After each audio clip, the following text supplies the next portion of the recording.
खबर बहुत एक क्या कहें उसको, लोग सरप्राइजिंग सी खबर होगी। वो इस तरह से होगी कि पाकिस्तान में अब इलेक्शन में धांधली का इल्जाम जो लगता है उसमें हो सकता है काफी हद तक चांसेस कम हो जाए, क्योंकि पाकिस्तान में अक्सर इलेक्शन के बाद ये शिकायत होती है कि कभी वोट गायब होने की खबरें आती हैं, तो कभी अचानक वोट बढ़ जाने की खबरें सामने आती है, कभी बंदे गायब हो जाते हैं कभी ठप्पों का शोर होता है, तो कभी बैलेट बॉक्स गायब होते हैं, कभी हेर फेर की गूंज होती है। कभी कहते धुंध है, हाँ कभी कभी धुंध, अब तो धुंध भी आ जाती है, धुंध भी आ जाती अब तो इलेक्शन में एक और एडिशन हो गया धुंध का।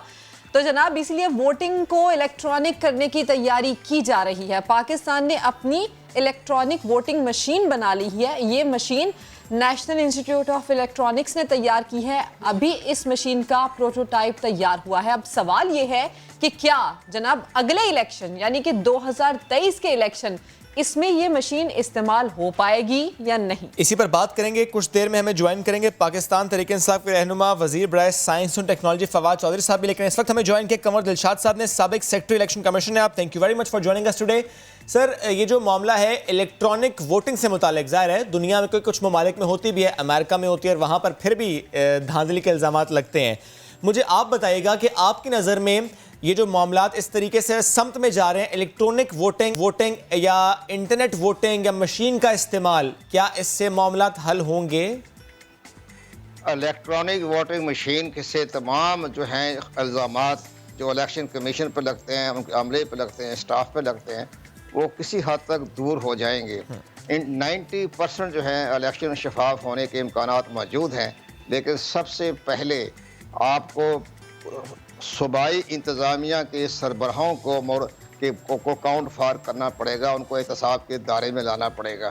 आप बेशक इलेक्ट्रॉनिक वोटिंग मशीन लगा दें या जितने मर्जी आपका मामला कर दें, लेकिन अगर सूबे का चीफ सेक्रेटरी और सूबे का आईजी जो है वो आपके बस में नहीं है, तो वो अपनी मनमानी कार्रवाई करके इलेक्ट्रॉनिक वोटिंग मशीन के डिवाइस को भी नकाब बना देगा। इस लिहाज से सबसे पहले अहम ज़रूरी ये है कि आप जब जिस सूबे में धांधली हो रही है, गड़बड़ हो रही है, बेकायदगी बेज़ाब्तगी हो रही है, उस सूबे के चीफ सेक्रेटरी को आप बरतरफ कर दें, उसको जेल भेज दें, जैसे इंडिया में होता है। तो ये इलेक्ट्रॉनिक वोटिंग मशीन इंडिया में इसलिए कामयाब है कि वहाँ बाकायदा पोलिंग स्टेशन पर कोई गड़बड़ नहीं होती, लाइन ठीक लगती है, इलेक्टोरल रोल ठीक बनते हैं। ठीक है, यानी सर इससे हम ये समझते हैं कि इलेक्शन कमीशन पर इल्जामात नहीं लगेंगे, लेकिन जो दूसरे मामला हैं वो बहरहाल वहीं के वहीं रहेंगे अगर इसको इम्प्लीमेंट कर भी दिया जाता है। सर साथ रहेगा फवाद चौधरी साहब ने, वजीर बराए साइंस और टेक्नोलॉजी, हमें ज्वाइन कर चुके हैं। फवाद साहब गुड मॉर्निंग। जी अस्सलाम वालेकुम। फवाद साहब, ये बड़ी अच्छी खबर है, ज़ाहिर है क्योंकि पाकिस्तान वो मुल्क है जहाँ पर इंतखाबात, चाहे जनरल इलेक्शन हो, ज़िमनी इंतखाब हो, बल्दियाती इंतखाब हो, इल्ज़ामात लगाए जाते हैं, इल्ज़ामात लगते हैं, मामलात ऐसे रहते हैं और इस समत में अब पाकिस्तान की हुकूमत काम करे कि इल्ज़ामात की सियासत ख़त्म हो जाए। दैट इज़ द रीज़न कि हमने एक स्टेप लिया। ये जो इलेक्ट्रॉनिक वोटिंग मशीन है, जो जिसका प्रोटोटाइप तैयार हुआ है, सर मुझे आप बताइएगा गवर्नमेंट क्या सोच रही है, क्या 2023 के इंतखाबात में इस्तेमाल हो पाएगी, क्या होगा?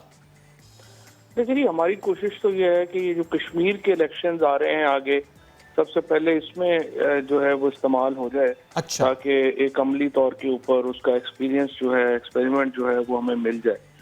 जो इसका मकसद है वो ये है कि आपने जिस तरह अभी अपने बात की है कि कोशिश तो यही होती है ना कि आप किस तरह से इलेक्शन को ज्यादा शफाफ बना सकें, ज्यादा एक्सेप्टेबल बना सकें। और जो असल काम मशीन का इस तरह के मामलात में आने का मतलब यह है कि आप ह्यूमन इंटरवेंशन जो है उसको आप कम से कम कर सकें। जितनी कम इन्वॉल्वमेंट होगी इंसान की उस अमल में, उतना वो ट्रांसपेरेंट होगा। अब इसके लिए हमारी ये जो हमने जो मशीन की है, एक तो हमने इसको इंटरनेट एनेबल नहीं है, ये हमने कहा है बिकॉज जब इंटरनेट के ऊपर चीज लग जाती है तो उसकी हैकिंग का खतरा जो है वो बढ़ जाता है। तो इसलिए इसको इंटरनेट से जो है वो कनेक्ट नहीं किया। ये एक लोकल डाटा जो है उसका डाटा उसमें आएगा और सिर्फ उसी पोलिंग स्टेशन के लिए वो कारआमद होगी। फवाद साहब, क्या ये पॉसिबिलिटीज हैं कि 2023 में ये इलेक्ट्रॉनिक सिस्टम पाकिस्तान में आ जाएगा? कितने फीसद चांसेस हैं, कितनी हमें उम्मीद रखनी चाहिए? दूसरा, क्या ये सिस्टम पाकिस्तान के लिए अफोर्डेबल है और इतने कम वक्त में?